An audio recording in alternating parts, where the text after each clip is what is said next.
Magandang araw sa lahat.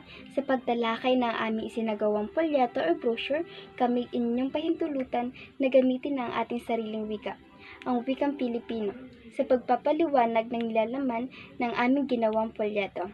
Sa kadahilanan, ito'y may kinalaman rin sa sistemang aming napili para sa aming isinagawang polyato na tumatalakay sa ating minamahal na bansang Pilipinas. Ang pangalan o pamagat ng polyetong ito ay Siklab Pilipinas, Pag-aaral sa Ating Bansa, Baetang 4. Napili namin ang pangalang ito sapagkat kung inyong mapapansin, ito ay tumatalakay sa Araling Panlipunan ng ika-4 na baetang.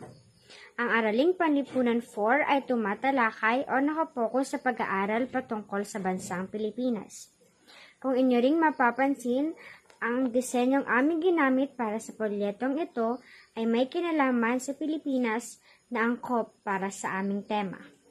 Kung inyong bubuksan sa harap, kasunod ng pamagat sa gitnang bahagi, dito nakapaloob ang maikling detalye patungkol sa Araling Panlipunan in general o pangkalahatan.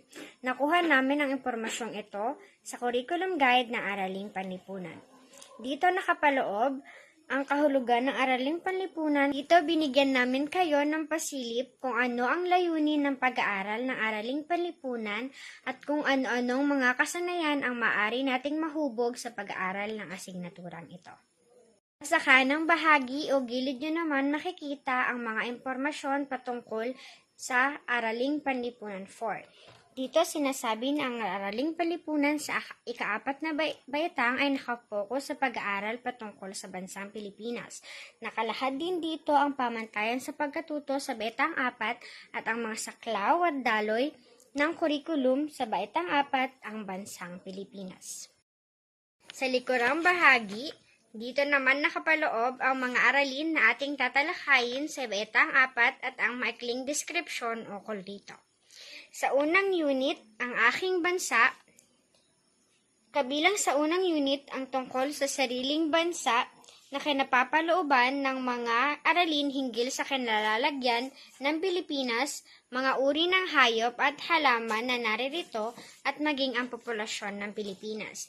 Dito itinatalakay natin ang mga anyong lupa at anyong tubig na makikita sa bansa, pati na rin ang magagandang tanawin at puok pasyalan na yamang likas ng bansang Pilipinas at marami pang iba. Sa ikalawang unit, lipunan, kultura at ekonomiya ng aking bansa. So dito tinatalakay natin ang kultura nating mga Pilipino, ang pagsulong at pag-unlad ng ating kultura at pagpapahalaga at pagmamalaki sa kulturang Pilipino. Ikatlong unit, ang pamamahala sa aking bansa. Dito tinatalakay ang antas ng pamahalaan at namumuno sa bansa. Dito ipinapakita sa mga bata ang pambansang pamahalaan at ang kapangyarihan ng mga sangay nito. Gayon din ang iba pang gawain ng pamahalaan para sa kabutihan ng sambayanang Pilipino.